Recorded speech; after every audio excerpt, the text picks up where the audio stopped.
Rise with the sun. Step 2, get some good, some food in you. Step 3, think real hard about what you want to be. Step 4, everybody just do your thing. Wake up, today's gonna be a good day. Wake up, today's gonna be a good day. Wake up, today's gonna be a good day. Wake up, today's gonna be a good day. Wake up, today's gonna be a good day. Wake up, today's gonna be a good day. Wake up, today's gonna be a good day. Wake up, today's gonna be a good day. Yo, set your affirmations, aspirations. I got shit to do, the aftermath of preparation. Good food, good mood, blood in circulation. One step at a time, yeah, that's how you make it. Set a goal you control and the steps you take them. I try to pick one thought, have some concentration. And if I make a mistake, it's called education. I try to do this every day, call it replication. Wake up, today's gonna be a good day. Wake up, today's gonna be a good day. Wake up, today's gonna be a good day. Wake up, today's gonna be a good day. Wake up, today's gonna be a good day. Wake up, today's gonna be a good day. Wake up, today's gonna be a good day. Wake up, today's gonna be a good day. So life ain't easy, yo, I think there's a reason though. Ups and downs, just like every different season, yo. Sometimes I'm high, other times I'm barely breathing, though. I always gotta fight and hide from the demons, yo. Negative thoughts are poison, they rot. Head full of flaws, so here come the clouds. They'll never stop unless I can swap all the bad for the good in my head when I'm lost. Yeah, so I'ma fake it till I make it. Positive thoughts are overtaken, I got patience. One day at a time is how you operate a cadence. A flow, you grow, you show yourself a foundation. Stay away from all the shit that causes temptation. I know that I like to do it cause it's sensation. I live my life in my head like a narration. Don't expect greatness, do my best, man, I'll take it. Wake up, today's gonna be a good day. Wake up, today's gonna be a good day. Wake up, today's gonna be a good day. Wake up, today's gonna be a good day. Wake up, today's gonna be a good day. Wake up, today's gonna be a good day. Wake up, today's gonna be a good day. Wake up, today's gonna be a good day. Wake up, really gon' rise with the sun. Step 2, get some good, some food in you. Step 3, think real hard about what you wanna be. Step 4, everybody just do your thing. Hi, Bullhorn Betty. Thank you for my shirt. Welcome to the Bullhorn Betty Kids Club. I'm Jennifer Santinello, and this is Layla. She's my firstborn child. She's the child that made me a mother. If my girl is out there somewhere, I would like for these stories to reach her. She seems to have vanished, and we have been investigating her disappearance for almost 3 months now. We need more eyes on her story. We need to shine a light and get her story out of just this small town that it's in. I am here to implore you to share and talk about our girl. If my girl is no longer with us, I would like for those who know what happened to her to feel the pressure. What inspired you to this particular case? I'm always interested in stuff like this. Obviously, talking to you about the Summerwell stuff like that, I'm not always trying to be on the right side and help people that are hurting. But her being local, and like I told her, my son's 25, and Layla ain't too much younger, so Yeah, it could so be anybody from Kingsport. It's the it way I could. look at it, you know. Yeah, And more people should be here helping her, as far as I'm concerned. I agree. Many of us came from all over the country to help Jennifer Santinello look for her daughter. Can you help? If you know something, say something.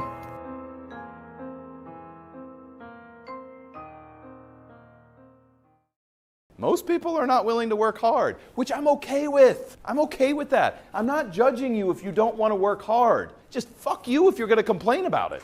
That's what I have a problem with. That's the lazy, ambitious group, and they're scary as hell. They want everything, but they're not willing to work for anything, right? Because they'll do things that'll destroy the golden goose to try to get what they want now. So it's okay if you don't want to work hard. I'm totally okay with that. Hey, you want to go fucking live on the beach and live off the land and fucking pedal to get shit? Great.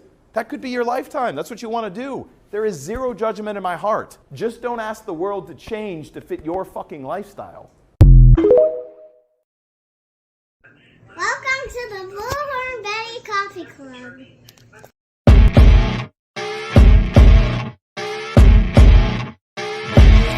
As you wake up in the morning, you want to find the latest, greatest information about criminal cases and have an intuitive conversation about the suspects associated with these cases.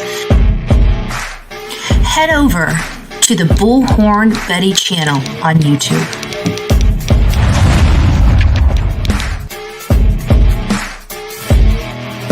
Get breaking news right here on the Bullhorn Betty channel.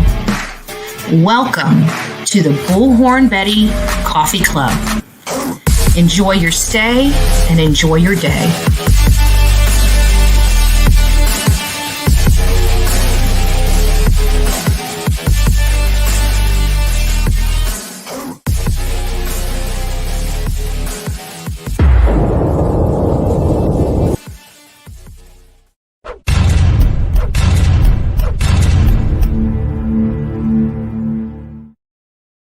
Welcome, my beautiful people of YouTube and Twitter. Dun, dun, dun. All right, that's kind of sucked. So we'll just give ourselves a round of applause. Good morning, everyone. Happy Manic Monday here on the Bullhorn Betty channel. I have to be honest with you, Bullhorn Betty got bit by the manic this morning. I thought it was the 12th. It's only the 11th. Look at me. I'm like, I'm dressed to the nines, right? I'm ready for court. I'm over prepared. Like, I'm ready. And I get in here, get everything ready, get all my books, you know, all these little folders and stuff like here over here. You can't see them because I got my background on. Getting in here ready to, you know. Oh, yeah. Right? I'm getting ready to just slip right on up in here. I'm ready. I got all my arguments. I got everything ready. I got everything prepared. All that. This is just a case status hearing, you know. So I don't know what to kind of expect here. I don't know if we're just going to be talking, if he's going to be arguing, but I'm prepared. Get here. I'm waiting. I'm clocking the time down. I got the thing up. I don't want to miss the court hearing. I just happened to look up as I'm preparing the thumbnails for the rest of this afternoon. And I said, did I just say December 11th? I know my court date's on December 12th. Did I just say it December 11th? I'll look up there and sure it did. Bullhorn Betty is ready for court a day early. That's a problem. I'm over prepared now because now I got an extra day to absolutely make sure that we rock it out with our coffee beans out tomorrow. It's great to see everyone. I am so happy to be here. We have obviously issues with the main channel. We're over here on the backup channel. So if you guys would like to participate in this, we're on Venmo, Cash App, and PayPal right now. We're getting us to do super stickers on here. We have a little bit of a process. They make sure that like we're already past like 5,000 or 6,000 hours of views on here, but behind the scenes, it just takes a little while to catch up. They want to make sure that I earned every last one of those, and we know I did because of all you beautiful people out there. I'm in the process of getting a hold of Marcelo to find out when we're going to be able to drop those gifts off. As soon as I know, Lori Lowe, I'll let you know. Guidance, Mama Bullhorn, if you guys want to participate, I will make sure I keep you guys in the loop. I'm sorry, I've been very, very busy. Haven't been able to get back to anybody. That's just my life, right? My life is one of those things. Unicorn Indiana says she is number 2. I don't know who number 1 was because I didn't push the thumbs up button. I let my audience. Many people don't realize, I don't go in there and thumbs up my own videos. I don't add any. I don't put my finger, not even one like on the scale. So when we get our tally of whether you like it or not, that is a true number. So guys, don't forget to hit that like button. Super important. If you guys are just coming over here and you're like, hey, I don't remember seeing anything on the Bullhorn Betty channel, because we're here over here on Bullhorn Betty Crime Stories channel. So if you're seeing this video, you're probably not subbed up to me yet. So go out, hit that subscribe button, turn that bell to all as we proceed building this account. and reestablishing our account from fraudulent strikes. So we'll still be going down that road and restoring that account.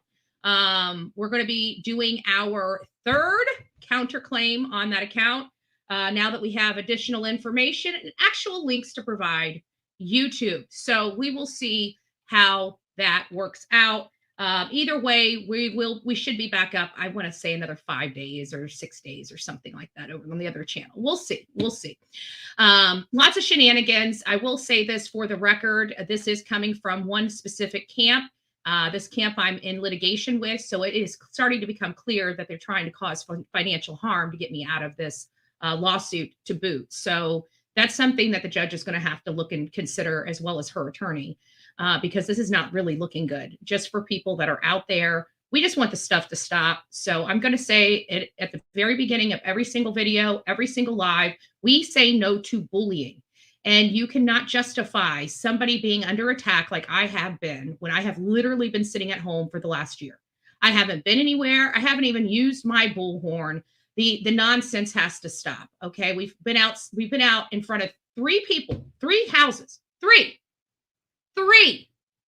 over the course of 3 years. You cannot justify bullying and harassing somebody nonstop for the last year and calling them every name in the book needlessly, wanting your audience to record any outburst or any breakdowns. That seems pretty intentional to me, if you ask me. And the people inside those chat rooms know exactly what was said and know that everything I have put in those complaints is true and accurate to the best of my knowledge and belief, right? So we're going to let this play out in the courts. I can promise you what you're hearing from these other hate channels, and yes, I'm going to call them hate channels because they're not drama channels. I have never seen drama on their channel in my life. When I go to the genre, if you guys don't believe me, let's do an exercise. Go to any video software you have, whether it's Hulu, whether it's Netflix, whether it's Amazon Prime, whether it is whatever you choose to use, Philo, if Tubi, Pluto, whatever program that you choose to use, I want you to go in there and I want you to look for the genre of drama. And I want you to see the kind of movies or shows that you get. What you're seeing on these drama channels on YouTube are not drama. They are complaining and bullying, harassing and bullying machines. So if you don't believe me, take the test. I challenge everyone to take the test. Go to any and all of your video and TV programs and look for the genre of drama and tell me when you see that garbage on any of these platforms, any, I promise you won't, because they're bully and hate machines. I digress. Good morning, everybody. Welcome to the Bullhorn Betty channel as we kick off our campaign to end the bullying online. But before we go into the topic of discussion, which is Jamilla, I did reach out. Many of you know we covered the case a few days ago. And I said I was going to fill out the records request while we were together, and I didn't. But don't worry. Usually the reason why I was doing the exercise with you guys was so I didn't forget to do it, right? That was really the name of the game, is not forgetting to fill out the record request. Well, I went ahead and did it anyways. I went ahead and made the call, and I think I couldn't get anything online, couldn't fill out any record requests. I call, the sheriff's department out there, the police department out there, rather, whatever law enforcement has the records. And I spoke to a nice lieutenant out there, and he was very accommodating to me and just told me, hey, send me an email, I'll get you what you need. So I said, all right, that sounds like a pretty good plan. So I sent him an email, and he got the stuff right back to me. Who knew? Some responsive police departments across this country. I just want to say thank you. Thank you. Because talk about lickety split. Thank you so much. And I even put in there, this is for media purposes. Don't give me anything that you don't want blasted all over the internet, right? So very accommodating police department, very nice people. I love Southern people. I do. They just have so much sweetness and goodness in them at times, right? There's also people that seem pretty good and sweet, but just aren't. They just are. So good morning, Connie Branch. Nice to see you after Unicorn. I don't even know if I said good morning to Unicorn. TM, we got our infamous Miss Robin, glutton for punishment from the Bullhorn Family channel. I'm just joking. The padded room laugh. That's the one we need, like most days, like our padded room laugh, right? I find that so funny. It just makes me chuckle. I don't know what it is. When you're around somebody that's smiling and laughing, you can't help but to smile and laugh. Period. Right? You just can't help it. You just can't help it. It's nice to see you, Gigi, for life. It's Southern Grammy Wolf. It's nice to see you as well. M.E., good morning. Bayou Babe. Are you by me, babe? When you say it out like that, it kind of, is that a way of your word of stalking me? You buy me? Are you trying to, is that subliminal? I'm asking for a few friends. Oh, screaming Mimi. Nice to see you. Angie, it's nice to see you. Olivia, good morning. Mel C is up in the house early late this morning. We won't lie. I screwed up, but that's all right. I'm well prepared. I'm just upset because I got all nice and dressed. Now I can't wear this tomorrow, right? And I got my bling bling. I got my power suit. Maybe this isn't the lucky suit for me tomorrow, right? Things happen for a reason. Maybe I'm just not as prepared as I think I am. Might be. Got to get cracking. Sweet Misery, nice to see you. Good morning. Just Deb is up in the house. Second Thesis, good morning. It's nice to see you. I am new to the channel, so I have no idea what's happening, but this doesn't sound good. Trust me. Welcome to the Bullhorn Betty channel. Nothing over here sounds good. The only thing that sounds good is the sound of our laughs. It really is. But we just roll it out. We rock it out with our coffee beans out day, morning, noon, and night, right? That's all we can do. This is a channel that tries to strive to do good for people, for unknown people to us, right? We do a lot of stuff with missing persons. We do searches. We do a lot of stuff. And, when push comes to shove and justice is not being served, we'll go out there and fight for the cause with bullhorns and picket signs and everything else. We are a full-fledged fight for victims, sponsored by our beautiful people for the beautiful people of this channel. So if you like it, God bless you. The only rule here, you can mean what you say. You can say what you mean. You just can't say it mean. And there's only one rule of this chat that many, many adults that come here just can't seem to follow. And that's don't be a dick. That literally is the only rule of the chat. If everybody can just not be a dick, we'll have a great time. Because I'm always perky. I'm always uplifting. It's Monday. I started off on the wrong foot, and we're still here able to laugh and sound like we're in padded rooms. Right? So I hope you enjoy it. We're going to be talking about some true crime, some Jamila Smith here in just a second. Right now, we're advocating for her because there's a lot to the story, and she hasn't been found yet. But what really pisses me off about this story, excuse my language, and on this channel, I'm kind of a little more brash than I am on my other channel because I just don't get to the point where I just don't give a crap, right? But the reason what really pisses me off about this case is this man should have never been walking around. His case, he's so bad. He shot somebody. He strangled people. I mean, he's one of those people that, he even beat up a female police officer. And he keeps getting slaps on the wrist and probation. And I just can't for the life of me understand why they waited until he killed somebody before they finally put him in jail where he belongs. And you're talking about years of crimes, multiple felonies, multiple misdemeanors. He should not have been walking the streets. He definitely should not have been dating this young lady. And we definitely know at this point, because he's arrested, that she's most likely dead. And he's the one with the key to knowing where she is.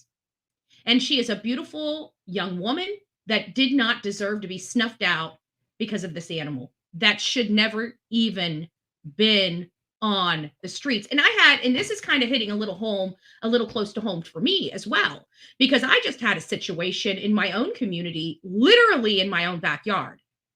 Like literally, I mean, not literally, figure, I guess, but it's so close it should be. I had 2 bodies basically in my backyard because of some shenanigans that the prosecution, actually, here, I'll just play it for you. You guys can take it for what you will. I got it right here. This is the situation that happened in my own backyard. Hey guys, Bullhorn Betty here. So there's something going on in my community and I need your help with. So this is a double homicide that happened in my community, but there's a lot more to this case than meets the eye. This is Thomas Matajek. He actually killed his mother and her boyfriend recently, but the problem here is he shouldn't even have been out of jail. He should have been in a mental hospital, and he is deemed incompetent to stand trial. This right here is our state attorney, and his name is Ed Brodsky. He has been our state attorney in the 12th district for some time. I recently learned our law enforcement officer, Sheriff Rick Wells, has arrested this guy many times and has prepared a case and sent that over to the state prosecutor. Ed Brodsky was supposed to litigate the matter. However, he ended up taking the felony case, reducing it to a misdemeanor, sending it to a misdemeanor court, and then just a month ago sent this deranged mental patient to a halfway house where he escaped and killed his mother. How can you help Bullhorn? So there you guys get it. You get the gist of it. This is happening all over the country where our prosecutors take violent offenders. And in the situation of mine, this man had mental health issues, major mental health issues, and was put in a halfway house. Wasn't, from my understanding, was not taking his medication. He should never even have been out. The bottom line is he was incompetent. A prior case, he was deemed incompetent to stand trial. If you're incompetent to stand trial, you need to be put away somewhere. That's kind of how it works for everybody else. If you don't believe me, look it up. They put you in there until you are competent to stand trial. So I don't understand. So obviously they had this plea deal to get him out of the mental hospital and into a halfway house. He stayed there all of a month before he escaped and killed his mother and her boyfriend in their home down the road from me. It was very, very, very sad, all about that. And I'm just, over it. This is what's happening all over the country.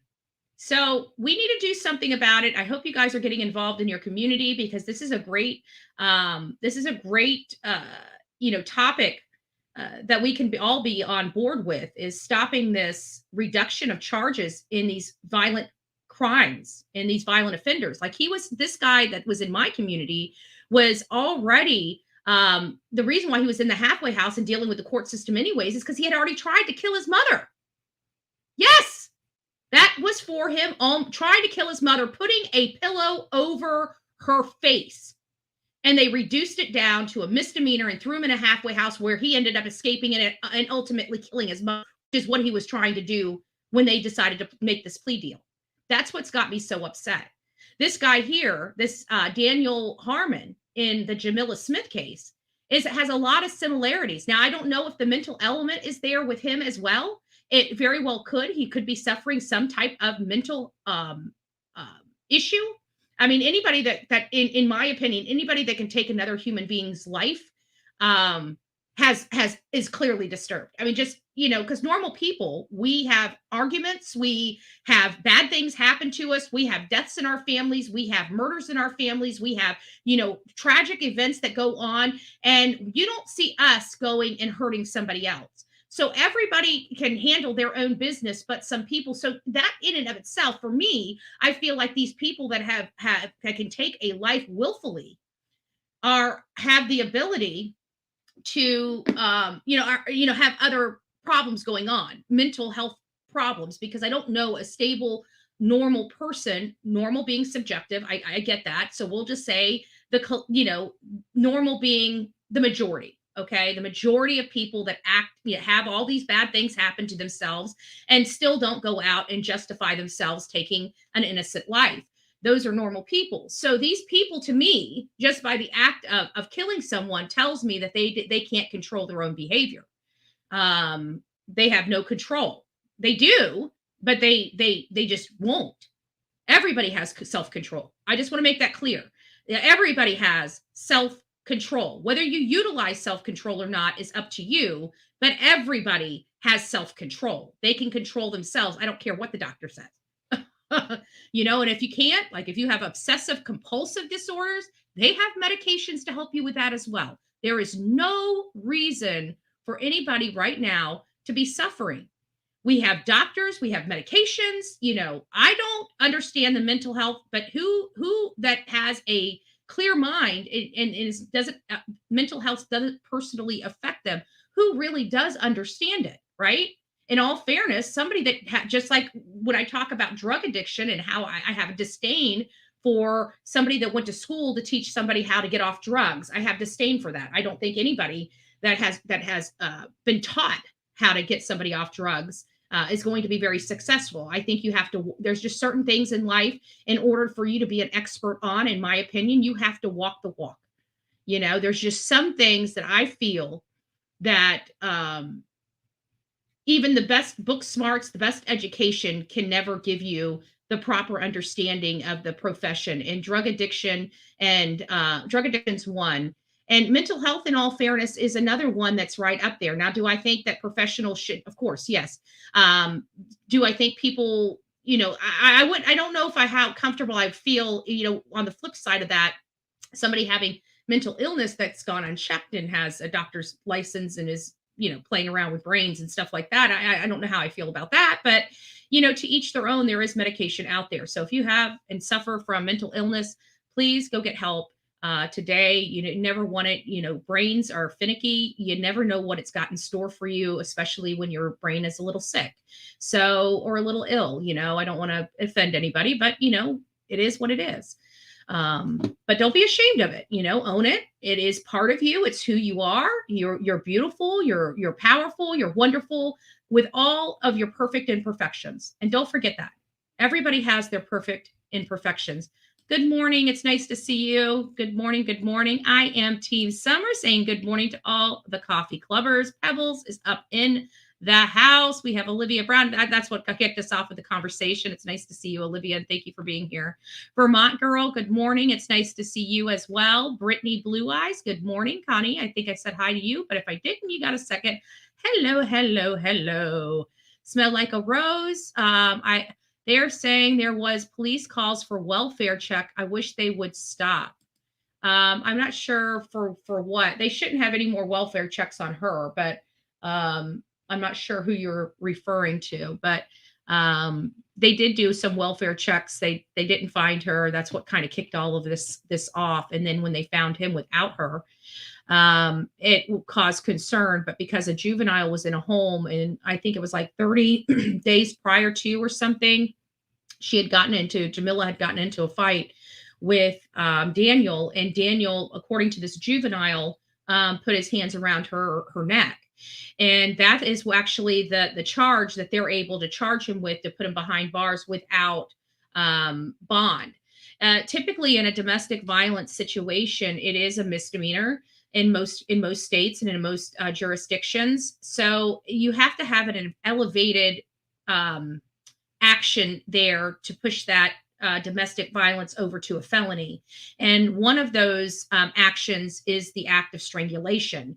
So any normal domestic battery is classified as a simple battery. You guys got into a fight, he hit you, you hit her, whatever the case may be. It's a simple battery. Nobody really got injured. It's just an awful fight. And what I mean injured is where you're almost dead. Okay. Yes, some domestic violence rises up to that, but the majority of the people that go to jail for domestic violence is a spat. It's one that just turns physical, either shoving, pushing. Those are typically, not that they're good or that they should be downplayed in any stretch of the imagination. This is just for context purposes, for explanation. So for the most part, they're going to go there, but there's elevated things that you can do, such as brandishing a weapon, strangulation, something of that nature that will elevate that misdemeanor domestic simple battery up to a felony domestic, with strangulation or something to that effect. So you just have to be cognizant. I think that's why it was very important that they had the strangulation attached to it, because I know, like here in the state of Florida, the strangulation is the catalyst for the felony charge. So it might be the same way there in South Carolina. I'm familiar with their laws, and I did not check into it. We could potentially check into it later in this segment just for clarification and knowledge purposes only. So November Rain, it's nice to see you. Good morning, Reggie B. Good. Sounds like California, they're always slapping thugs on them. Yes, and letting them go. I'm surprised that this is South Carolina because, South Carolina, to the best of my knowledge, is a fairly safe state. But that's to the best of my knowledge, right? Because we do have Myrtle Beach. Myrtle Beach, we hear is the epicenter of HT. I went out there. I actually looked into those. I mean, there was so much overwhelming information from people that there was ST going on there, or HT going on there. So that's human icking, traffic, right? So you get it? But that was going on. I went down there and they literally had, now granted, it was, over the past, I can't remember. I think it was like 5 years or something. They had 19 documented HT or ST type of claims or investigations. That's it. And it seems like we would say, that is a lot. I mean, one is too many, let's be honest. But when you're talking about an epicenter, you're looking for hundreds of people, hundreds, maybe thousands of people. You're talking about an epicenter of a United States that have, 300 billion people living here, or whatever our numbers are. I don't know how, 300 million. I don't know. I don't know what our numbers are. Okay. But something like that, not billion, but million, 300 some million people, I think is what we have here in our United States, something like that. I don't know. Don't quote me on that. It's just a large millions of numbers, hundreds of millions of people. Okay. That's the point I'm trying to make. And you have hundreds of millions of people, but you only have 19 cases in the epicenter. It just doesn't make sense. So one of two things is happening in that situation. Either they're not being reported correctly, or people's perception of what an epicenter or what's really going on is wrong. So there's enough evidence to support that this is a problem, okay, around the world, not just in this country. And if it's going on around this world, we have to acknowledge that it most likely is going on in this country because we're not unique, right? So if it's happening in other civilized environments, it's going to be happening in our civilized environment. That's the way my brain processes information and how my brain works. So the idea that this isn't happening here is incorrect. I absolutely believe we have HT and ST. We know it's happening here, but at what numbers? This is where I am getting heartburn because I truly believe that those numbers are not, and I repeat, not being reported accurately or correctly.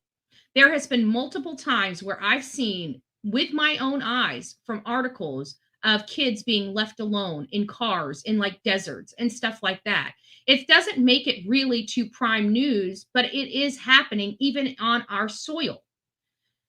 So I'm getting very upset that we are not, I feel in part that some of these numbers are not being reported properly for political reasons. I believe that another portion of that is they're not being broadcast and they're being silenced. These cases that are going on in our country, I feel are our news, the people that we trust to give us this information and to force the hand because they got the big pockets that can force these political machines' hands to turn over public records. Somebody like me, a small little YouTube channel, does not have those deep pockets where we can hire attorneys and go after these communities and get those documents. That's what we rely on mainstream media to do, right? For the public. And I feel like they're not doing a good enough job at reporting these numbers. I personally went to my Florida delegation and spoke to them about a couple things. One was the cyber trafficking cyber trafficking, cyberbullying, and cyber harassment. That was one of the topics that I spoke to my delegation about, and about the intent of the person doing it, and having that element added to our laws. The other one was the proper numbers for the HT and ST. And I explained to them that, I travel the country, and that it doesn't appear that we're reporting these numbers correctly. So I am doing my part. I am doing my part to bring awareness, at least here in the state of Florida. I hope you guys get involved to do your part in your states as well, because we do have problems here. And it seems like the one things that always seem to be affected by the problems we have in our United States are our children. And we need to try to protect them, even when others will not. And that's what we try to do. So I always encourage people, please, I don't care what side of the aisle you're on. If you have an opinion, if you want this world to be different, don't leave it to somebody else to do. Have your voice be heard, get involved in your community, however you can get involved. It does feel good to do good. And when you help a community member in your own community and they look at you and they tell you thank you, that is the one that's worth more to me than $3 or $4 million, even $1 million, even $100,000, right? That's more to me than that. That's how powerful the work I do, and somebody just saying thank you means to me and people like me. So Sonia, good morning. It's nice to see you. Rose W, good morning. Good morning. We're getting through. We're about 36 minutes. We've been chatting quite a bit here. AJ's mom, it's nice to see you. Cynthia, who else do we have? I love it when I see your name in here. It just makes me feel all positive. Just having that name in your name makes me feel good. I hope you have positive vibes too. And everybody, today, before we get started, we're going to just say a prayer for anybody we're just going to take a few moments and pray for anybody that is struggling this time of year. Anybody that, and I don't care who you pray to. If you don't want to pray, then you have a higher power. That's good. If you don't have either or, then maybe just simply step away while everybody else can exercise, respectfully.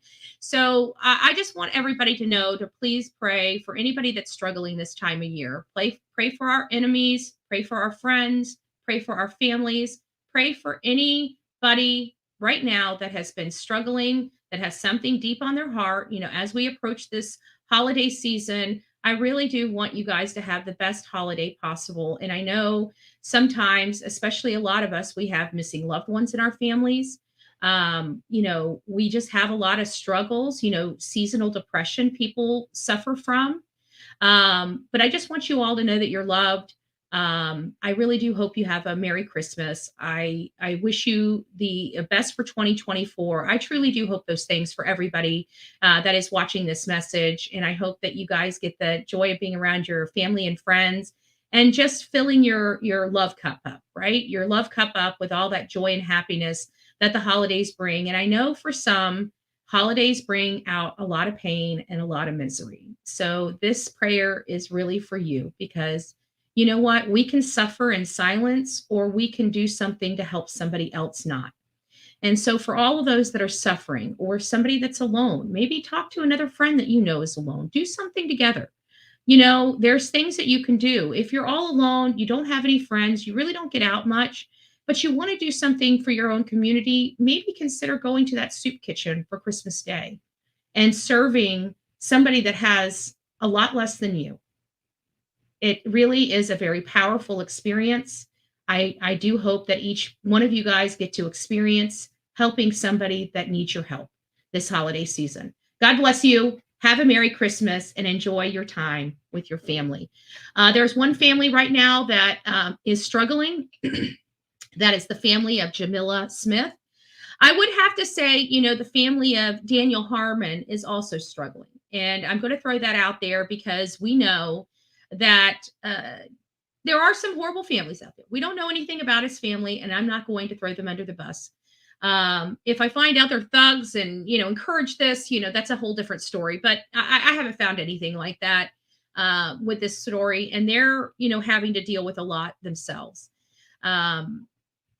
It's hard because I was just watching another case where, and I think it was in Chicago, and they were in court, and they had the family of a missing girl. She was like some type of officer, correction officer or something like that, and she had been missing. And the ex-boyfriend or the ex-husband, I don't know if it was an ex-boyfriend or an ex-husband. I think it was the ex-boyfriend, but I could be wrong.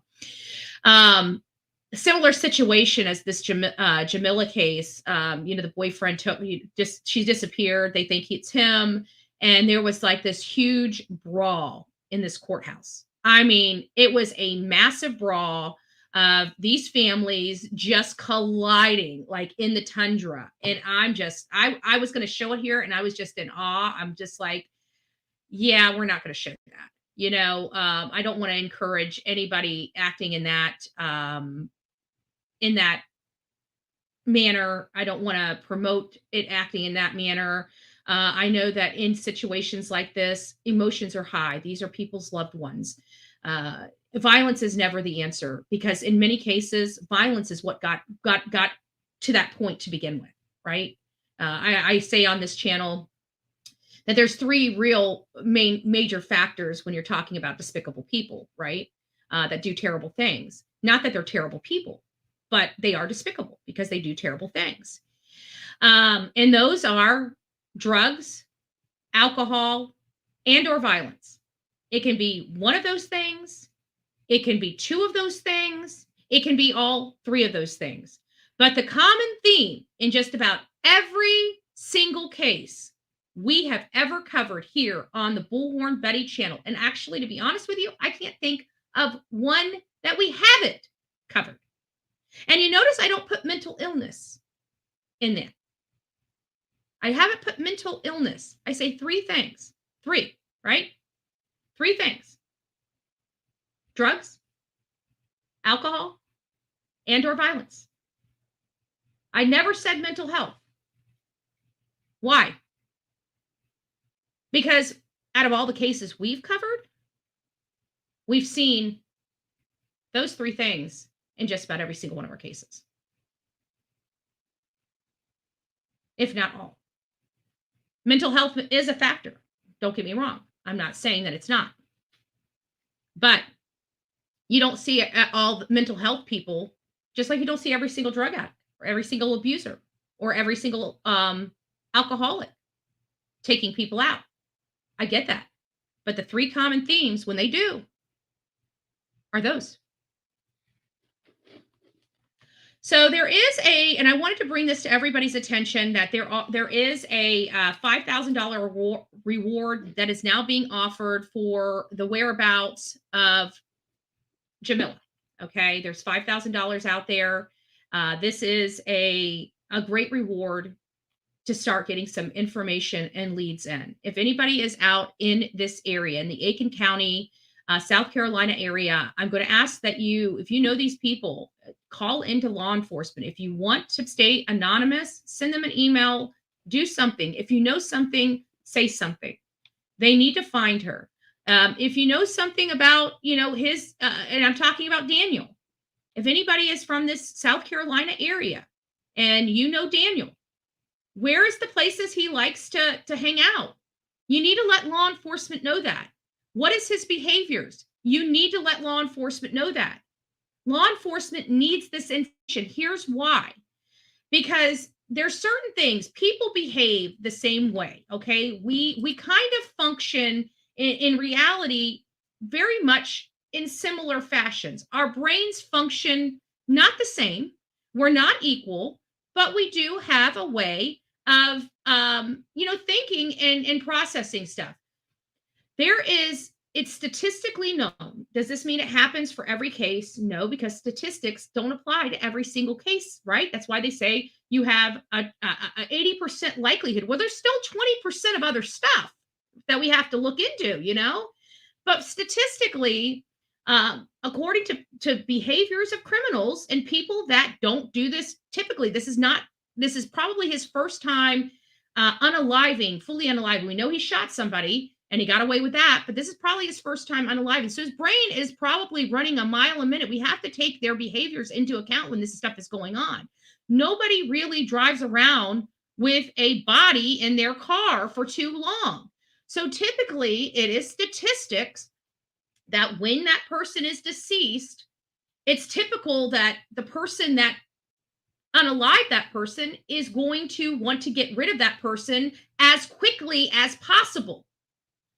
So that helps identify certain areas. So we need to find out where her phone last pinged. Obviously, she was at her house. She was outside it sounds like she was on her driveway talking. He was there. She was on the phone with 911. She screams. The phone went out. That's the last anybody ever heard from her again. That was it. And she specifically told the 911 caller that it was Daniel, and she's trying to get away from him. We hear her, there's heard a scream is heard, and her phone goes down. So he was trying to get her in the car. So one of two things, and I think they even said in the article that you could clearly hear the man's voice saying, "Get in, get in." For the trolls in here, you guys are more than welcome to be here. There's only one rule: don't be a dick. You have your First Amendment rights to be on your channel alone, if you do not like anything on here. So please be courteous, please be respectful. It is the holiday season.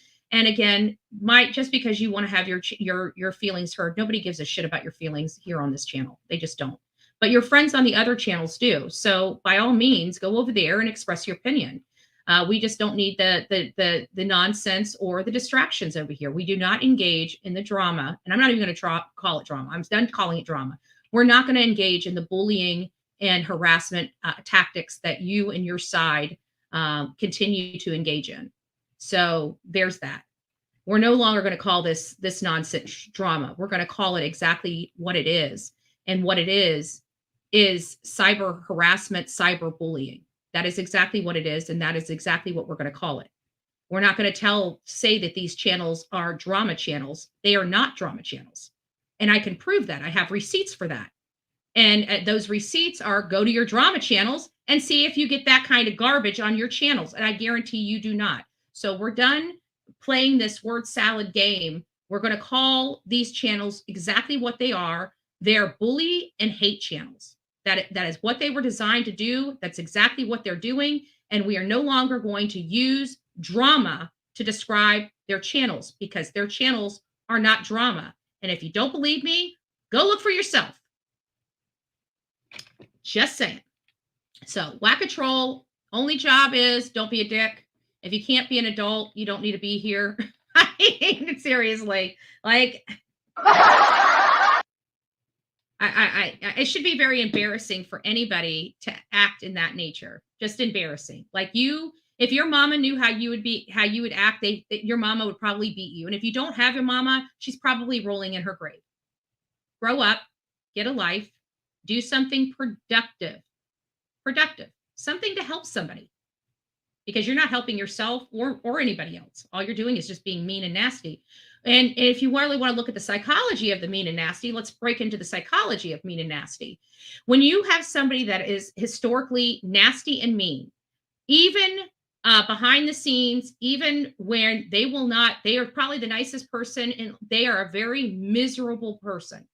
And if you don't believe me, here's my receipts. Go find the happiest person that you can find. I guarantee they have nothing mean to say. Now go over and look at the behavior of somebody that's very, very miserable. They're probably mean and nasty.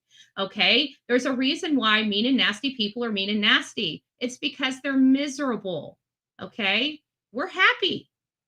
We're happy over here. We have positivity. We like doing good things for people. So, for those people that are tired and sick and tired of being mean, and want better for their life and want to be happy, and do good and have positivity and just feel good, feel better, sleep better at night. I hear that this hate is even having you guys stay up late. Like, you guys are so unfocused and so sleep deprived from all this hate.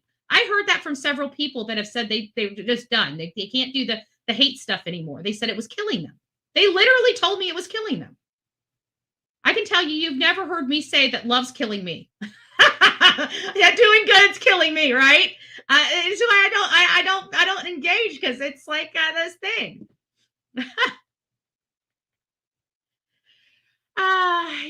these people ruining Christmas, as you said, but yet you still get checks from YouTube on the 21st for work that I did. Am I not? Am I the only person on YouTube that's not allowed to get a check? Like, I don't even get super chats or super stickers. It's literally my work from ad revenue, and I'm not even allowed. I'm not even entitled to that. But your content creator can collect $40,000 because she can't keep her fucking mouth shut from people taking their Christmas away, but you have a problem with me getting my measly $1,000 from YouTube. Okay. I'm way to go. Way to go. And you think you're something. You think you're something. It's just idiotic and so petty. And why do you feel, let me ask you this. You're hiding behind Free Lisk Rex Hurman, which tells me you're a despicable person anyways and don't care about women being murdered and brutalized. That's first and foremost, which already tells me you're a real sicko, right? You're a real sicko. It's not something that it's cute. It's not something, you are literally just an evil person with that title alone. You think you're triggering somebody, you're not. You're saying a lot about yourself. Furthermore, with that title, you're telling everybody that you have an obsessive compulsive disorder, that you have a narcissistic disorder, underlying narcissism. Why? Because you have to feel so empowered to be heard every minute that you have to constantly sit here and get attention because nobody's giving you attention. So you'd prefer negative attention than positive attention. That is a behavioral defect. Would you like me to continue to go on since I'm so ignorant and don't know? I can literally tell you exactly every single one of your behaviors just by posts like that. And I would say that you have a major problem. And hiding from it is not good. If you are under doctor supervision, then you need to let them know that you're still having outbursts. And here's a good example of an outburst right here. So I really hope that you find some love in your heart for people. I hope that you get the evil out of you. But this right here is something that an evil person, somebody that has some major problems, is writing. And I feel I truly am concerned for you. And I'm saying that in all sincerity. I'm not trying to call you out. I'm not trying, but I know who you are. And I know that you have, and I don't know who you are, but I know who you are just by the way you post. And quite frankly, I get concerned. And I have to be honest with you. It does concern me because you're acting like this and people are seeing it and you're hiding. So, I mean, I'm sorry, you're the only person that's going to make you happy in your life is you. You do not have to do this. I just want to let you know that you do not have to do this.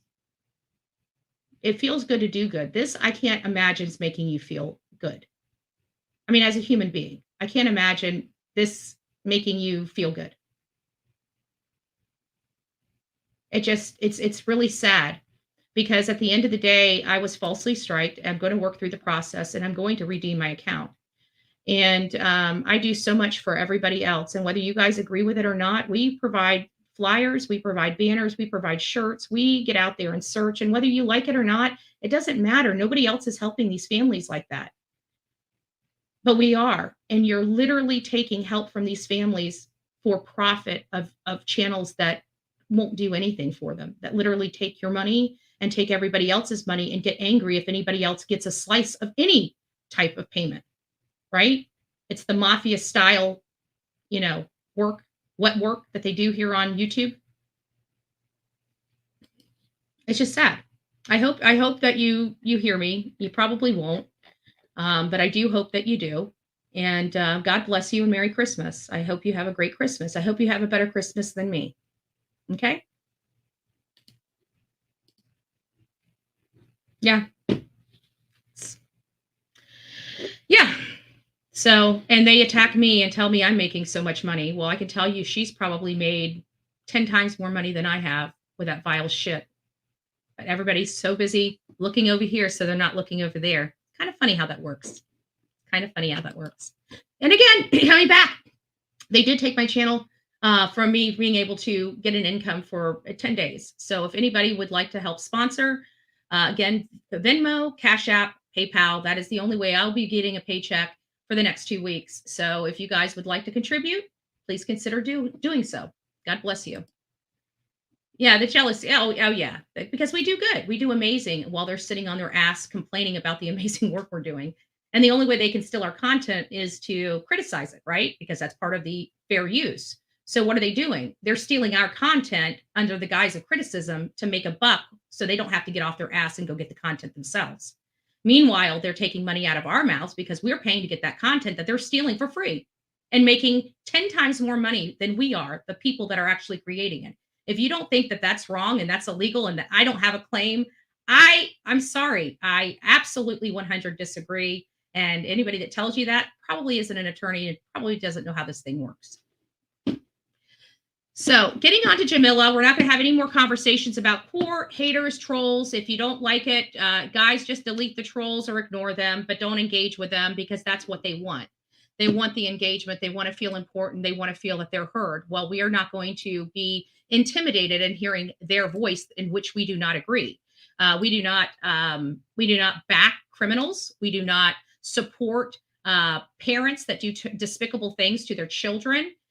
We don't hang out with, well, I should say we do hang out with a bunch of felons if they've redeemed themselves, but we definitely don't hang out with trash. Right? If I can't hang out with you in person, you ain't getting my time online, right? And I believe that we are quality over quantity here. And I believe at the end of the day, I would hang out with just about every single person in my chat in person because I love you guys. You guys are my family. So Aiken County, let's see if we got this up. Let me share this. Yeah, here we go. So Aiken County, the family of Jamila Smith is offering a $5,000 reward for information leading to the whereabouts. 30-year-old Jamila Smith, a mother of two young sons, a mom of two young sons, has not been heard from since the evening of Saturday, December 2nd, when she spoke on the phone with her mother. The search for Smith continues and private investigator has been hired. Please tell me it's not an internet PI. If you know the family, tell them to stay the F away from internet PIs. Get a PI in their community and in their county, one that works for them, not their audience. Because we've got a shit PI that's meddling in Layla Santinello's case so much so that he stopped a witness. Now, everybody's like, well, she spent 3 hours with Steve. So the police can just talk to Steve. Are you guys really that stupid that you honestly believe that Steve can go to the police and give a statement for Kiera? Do you honestly believe that? Because if you do, let me clear it up for you. You can't. Steve cannot give that detective any information that Kiera told him. He can tell him what he said, but they can't use it. Why? Because it's called hearsay. That's why they can't use it. They have to have firsthand information without Kiera having a statement on the record. Nothing matters. She's not cooperating. And is believed to be one of the last people to see Layla alive.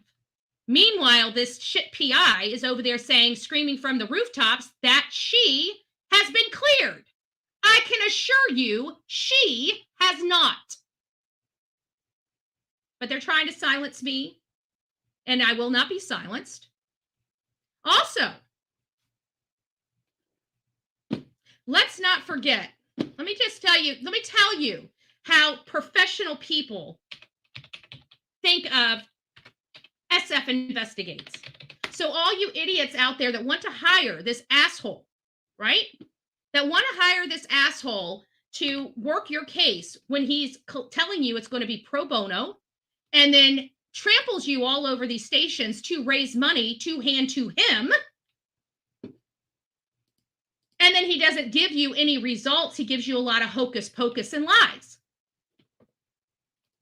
So, and he's infamous. He's infamous. If anybody's associated with Steve Fisher or SF Investigates and they have a reward, I'd be very cautious because it's most likely fake. Just like the reward in Kylie Rodney's case was fake, the reward in Layla Santinello's case, the $5,000 that the father and the mother were going to provide for the reward, that never came. That never came. But they raised money for a reward and turned around and gave it to the shit PI. which produced absolutely nothing. Oh, and of course, don't forget the gift lists for all of the kids that aren't even related to Layla or Nova Grace that is getting Hollister gift cards, right, for adults on Nova Grace's wish list. All the gifts on their side is going to New Jersey, not Tennessee. They've never even been to Tennessee for 18 years before the search. So when are they planning on giving the gifts to Nova Grace? Just curious. Seems like a lot of weird stuff going on. Why are they taking the focus? They haven't even seen Layla in years. Meanwhile, Jen is over here taking care of Layla's daughter, Nova Grace, and having to fight with this PI and the in-laws. Meanwhile, they're just going all over everywhere, giving misinformation about the case, stuff that they're not even supposed to be saying that goes to the direct integrity of this case. They're just plastering it all over for their subscribers at the expense of Layla and her case. Way to go, Steve Fisher with FS Investigates. Can you explain to me why your name in California is spelled differently than your name in Tennessee? Because they go from legal names, and he produced a California license. Remember that? I got a screenshot of it. You know what it said on there? Steven V Fisher. But in Tennessee, it's Stephen Fisher, PH Fisher. Little confused about that because, you know, Steve is a common name. And so is Fisher. So I'm just curious. I'm just curious. Because the last time when I checked your license for California, I looked. And you told me then I spelled your name wrong. Because I spelled it with a P-H-E-N and couldn't find you in California. And you had that snarky little remark. Maybe you should spell my name right. So I wrote it down. And then when I checked Tennessee, I checked it with the same name that I was told to check with in California. And he didn't show up. And I'm like, I'm absolutely positive his name had a V in it, his legal name. And so I scratched my head and I said, you know what? It was California. I remember seeing the V. And so I decided to go to California and pull another record to just check. And sure enough, his California record has the V-E-N, and his Tennessee record has the P-H-E-N. They go by lawful legal names. So, Stephen, which is your name? P-H or V? Are you even licensed in California? Because the only person licensed in California that I can find has a V-E-N, not a P-H-E-N. So I don't know. I'm just looking into it because you're forcing me to, right? You're forcing me to. So we've got this PI. So I was actually sent something from, remember those Adventure with Purpose guys? Remember that? Adventure with Purpose guys? Well, you know, they had a lot of problem because the main guy, whatever his name was, I'm not going to get into it. And hopefully Adventures, this new CCTV, hopefully they will not, let me find it. Hopefully they won't strike me for taking a segment for commentary purposes. Hold on. I think it's coming up here. Here it is. There it is. There it is. Okay.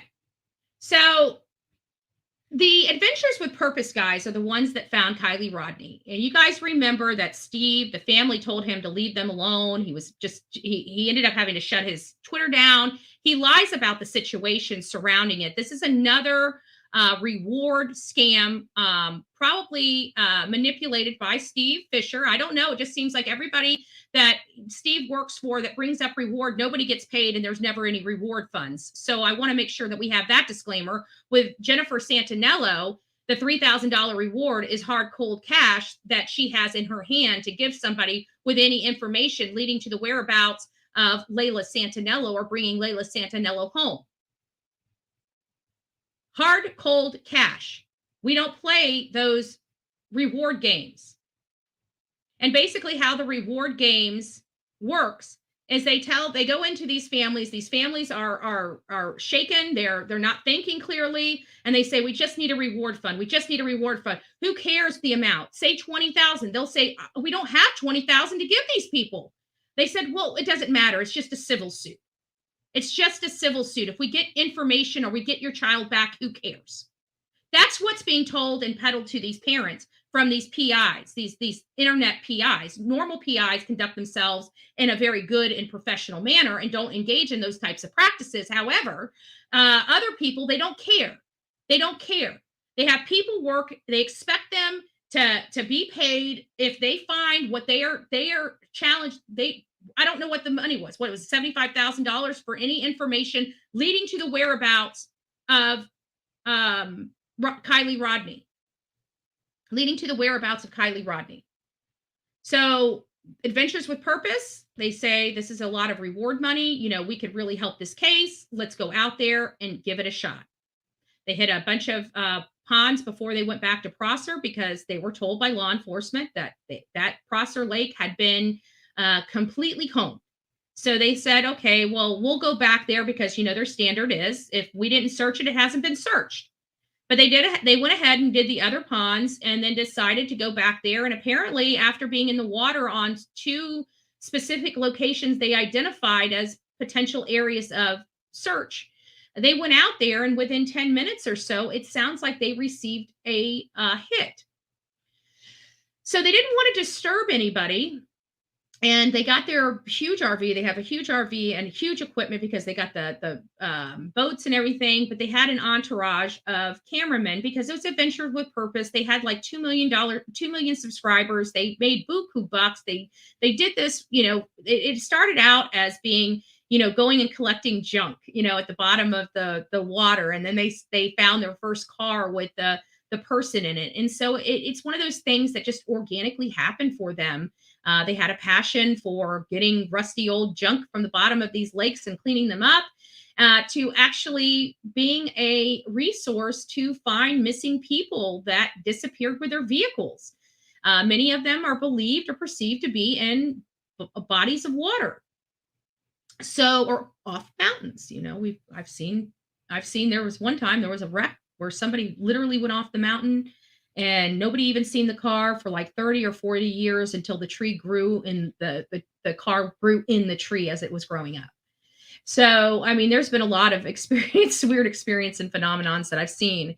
But getting back to this Kylie Rodney case, we know that, and I had made that sticking point as to why I do not like Steve Fisher, is the nonsense he put into the Kylie Rodney case and how difficult he made that for the families. We all watched it. And then there was another internet PI, which wasn't really a PI. He claimed to be a PI, but he was never really a legit PI. At least Steve Fisher does have the proper credentials for conducting PI work. However, James Terry did not. And he monkeyed with the case so much so, and it was the same practices where if they don't get what they want from their client, they take whatever they found in their course of business and they use it as a weapon against the parents. We saw James Terry do that to Dylan Round's family, and you're seeing SF Investigate Steve Fisher do that to Layla Santanella's mom, Jennifer. And if you don't believe me, I actually posted the post in my community tab of where he told he's getting out of the case. This is the 5th time he's getting out of the case, you know, to blame it on me to get more clout off my name because nobody knows who this Yahoo is because he's a joke. He's a joke. Everybody knows who Bullhorn Betty is. Nobody knows who this asshole is. And he's a joke. And let me say it again. He is a unprofessional, unethical joke. Joke. And his followers are idiots. All of them. Sorry. I know I have a few friendlies in here. I know. Follow your own rule, Betty. Don't be a dick. Yeah, I got it. But let's see what Adventures with Purpose say, because, I mean, they are a good team. We watch the work they do. We know they are professional, don't we? We know they are professional. They go all over this country. Well, the team split apart because of this whole thing with Jared. The whole team kind of fell apart. So I just want they don't really say anything bad about him. right? They don't say anything bad about him, but watch their body language. They don't like him. They think he's a putz. They think he's an idiot. Just like many people here on YouTube and Twitter that know not to engage with that idiot. Stay away from internet PIs. Do yourself a favor. They're a joke. All of them. All of them. So let's listen to what these guys have to say about old Steve, shall we? I can tell you on Nick's face, he's the bald-headed guy, okay? Not the big guy, the bald-headed guy, the one that actually found Kylie Rodney. That's him. That's Nick. So I want you to watch. His face tells it all. You know, and we're not going to speculate. I agree. Yeah. Nick, the private investigator said that you guys took him into the trailer and shared the underwater footage with him. Is that true?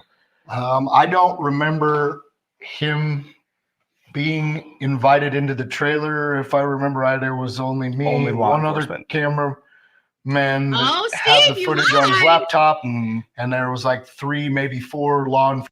I just want to remind everybody, Steve is a liar, unprofessional, and unethical. And he's poo-pooing all over the Layla Santinello case for profit and for his clients' profit and gifts. I have a problem with that. Isn't it funny that all these channels that used to badger us and say that we were doing all this, we turn around now, 2 years later, and see that they are the ones doing it? Find that a little funny, don't you? Enforcement agents, and they could have been from various agencies. And that private investigator guy, he was there with the dad and the grandpa. Oh, he's got the notes. And the only interaction that I had with him, he came up to me and he said, I got all my little Look at this logbook from guy's that face. trip Look right at here. this guy's face. And I've Watch, actually got watch his body language. right here. So he Kept your came card, up to asshole. me and he thanked me for finding her and verifying that. And he opened up his wallet and he pulled out a business card and he handed me his business card right here. And he said, thank you. And he handed me that. And he said, when this all settles down, I'll see to it that you get your reward. And that was the last interaction I had with him. So I don't remember him being in there to see any footage. Well, who knew Steve was a liar? I did. And because I'm pointing out all his deception, he's trying with the coordination of specific people from specific channels, trying to take out my channel to cause financial harm. Imagine that. Interesting, Steve. How many more lies you got? You unethical, unprofessional, POS. And not only that, again, another trying to get clout off Bullhorn Betty's name. He tries to say he's going to sue me. That was 2 months ago. 2 months ago. He sends me a cease and desist, and I told him, F you. I'll see you in court. BIT. I'm sure you can figure it. That was bullshit. Imagine that. So these, I hope this family's not getting involved with an internet PI, but to each their own. Everybody has to learn their own lesson, right? We learned our lesson. That's why we give that disclaimer. That very, very strong. And thank God there are some people that actually listen and take the suggestion of, hey, don't use an internet PI. You know what? I can promise you that there are some people that are very thankful they listen to that advice. Well, the search continues for a missing mother in Aiken County, and several incident reports suggest a pattern of domestic violence. Aiken Bureau Chief Sean Cabbage-Stock has more. Domestic violence and leaving an abusive situation, it's very challenging. 30-year-old Jamila Smith disappeared after a disturbing 911 call reporting her ex-boyfriend Daniel Harmon's presence. He was later arrested for kidnapping and domestic violence, but the search for Smith continues. There's only one thing I can't do, and that's upon a judge's order. So I would suggest, well, since I kept my mouth shut for the last 6 months and everybody else has just drugged me and drugged my case, and obviously the other party doesn't mind keeping my name in her mouth, right? For the last 6 months, I'm sure I can say something here and there, don't you think? I think I've earned that right. I am in a lawsuit.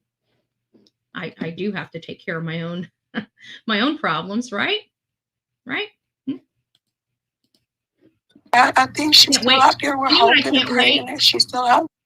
You know what? I can't. We're going to start this video over because we can't do Missing anything mother. here without having idiots in the chat that can't help but to be a dick. The only rule we're not allowed to have. So let me just point this out. No, I'm not going to get in trouble. I don't say anything. I'm allowed to speak about the case, factual information, which I've been pretty factual while others have not. So there is that. Secondly, I deal with my stuff in the courtrooms, and I think that you guys have been taking a victory lap for 6 months. Where I thought I was going to be laughed out of the courtroom the first court hearing I went to. That didn't come true. I thought that they were going to beat me because I said 3 words, even though there's hundreds and hundreds of hours of vile, horrible content about me, harassing in nature. Then we have evidence that she's asked for my address, had people come here. I mean, what do you want? I don't understand. Do you think this is okay behavior from a content creator on here to be going real life on somebody else while pointing at them saying they're going real life when they're not? Seems pretty deceptive to me. It really does. Seems pretty deceptive, and it seems pretty damaging, if you ask me. But, I mean, you're the legal scholar and all. I mean, since you went to school to talk about the law, I mean, you would know better than, me that graduated with honors. But I digress. In Aiken County, and several incident reports suggest a pattern of domestic violence. Aiken Bureau Chief Sean Cabbage-Stalk has more. Domestic violence and leaving an abusive situation, it's very challenging. 30-year-old Jamila Smith disappeared after a disturbing 911 call reporting her ex-boyfriend Daniel Harmon's presence. He was later arrested for kidnapping and domestic violence, but the search for Smith continues. I think she's still out there. We're hoping and praying that she's still out there. News Channel 6 examined 100 pages of incident reports and discovered a troubling. You see those incident reports? Well, we've got them ourselves. They were brought in. They were sent to me by... Yep, we've got them. Pretty disturbing stuff. We're going to be going through them, so stick around. Stick around. Let me go back to my video. My computer's going so slow. Got so much stuff open. Pattern of domestic violence. Incidents include physical assaults, verbal altercations, a shooting, and property damage. She would call me upset. She, we would see her with bruises. It was just very obvious. It was. So I also want to say to anybody that is suffering from domestic violence, if somebody can throw the domestic violence hotline up, the most dangerous time is leaving. But I beg to say it's staying. I'm sorry. I think staying is more detrimental to a human being than trying to leave. If as hard as it is to talk about, if they're going to unalive you leaving, they're going to eventually unalive you staying. You have a better chance of getting out if you are suffering. And don't think it won't happen to you. There are so many people that said that. It's not going to happen to you. It's not going to happen to me until it does. You don't deserve to be put down. You don't deserve to have pain. Love does not hurt. Is it a struggle? Is it work? Yes, it's all of those things. Is it painful? Sometimes emotionally. Physically, it should never. It should never, ever, ever, thank you, Pebbles, be painful. Physically painful. Somebody that hurts you does not love you, even if they think they do.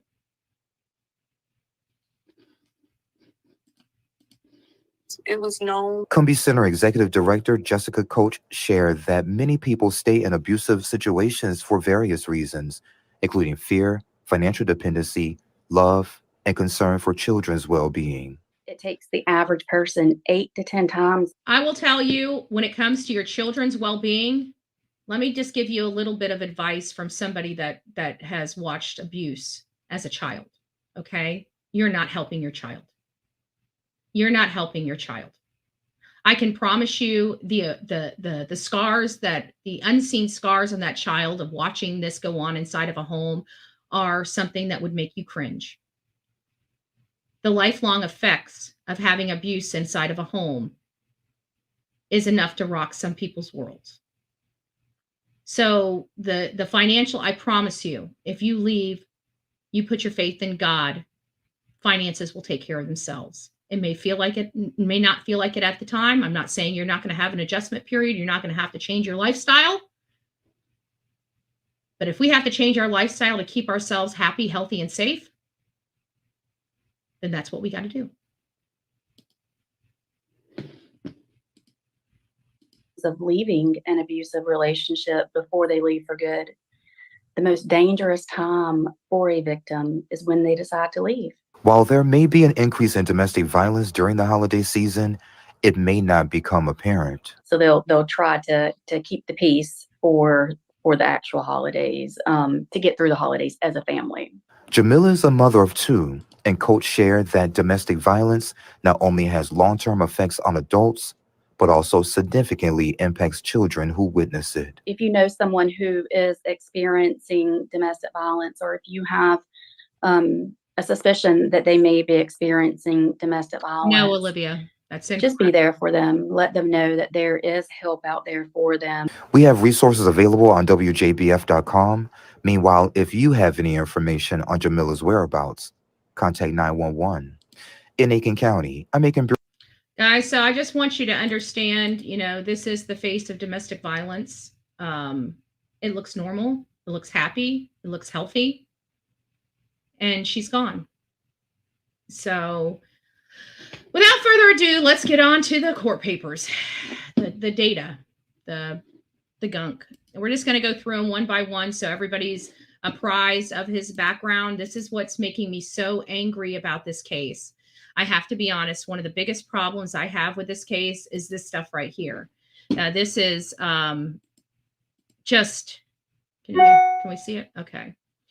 So this is from 2006. Again, this is quite a significant time ago. Let's see, where is the report? And this is disturbing the school. On the above date and time, I guess the officer met with the complainant, Born Sooner, in reference to a disturbance. The complaint stated that the listed subject, Harmon, was seen by a witness throwing what appeared to be a pin cap. The witness stated after the subject threw the object, he noticed foul odor. The subject admitted to throwing the stink bomb due to the incident that occurred. So that's something really stupid, but still, 2006. That's a stupid conduct. And I'm sure as we start reading through these, we're going to start seeing more aggressive behavior. So this is a month later. This is a disturbance call. On the above date and time listed, the subject became irate, causing disturbance. The subject, WS, instructed, I'm sure that's an officer's name, instructed by a facility member to put the goods he had just purchased in the trash. The subject was told earlier that he was in school suspension. Therefore, he was still in school at this time. So he was a troubled child in school. Therefore, could have not had any items from the vending machine. At the time, IO was told by the complainant to speak with the subject. The subject became hostile, causing major disruption. The subject attempted to run out of the building. At the time, he stopped by IL and the COMPIO. I wish they wouldn't abbreviate because I don't know what that means. And the COMP, along with the hall monitor, had fight with the subject to get him under control. Arrested the subject for disorderly conduct. So he's causing all this disruption. It sounds like in a school. This one is from 12/6, so we're getting up to the closer time of This is kind of when the incident card. Let's see what the incident says here. So it says RO was dispatched to the above IL. So I think that means something location in reference to larceny. Upon RO speaking with the responding officer, speaking with the victim, who stated he was out of the country from January 08 until today's date. Oh, this is from 08. Today's date, the victim said that while he was gone, he had asked the listed subject to do some work for his wife around the house. The victim stated that there had been several incidences where money and a gun have gone missing in the past, and when the listed subject visited the house, per the victim, the subject had come to the residence sometime in March to visit the wife for no reason, and the subject walked right into the house without his wife's knowledge while she was in the backyard. However, the victim's wife did not see the subject take the rifle, nor was it on his persons when she seen him in the house. The rifle was mounted on the wall on the wall in a room located in the far left corner of the house. Responding officer was unable to ascertain any prints. Responding officer observed no signs of a break-in. The victim was unable, so a gun went missing from the house. I wonder what that's all about.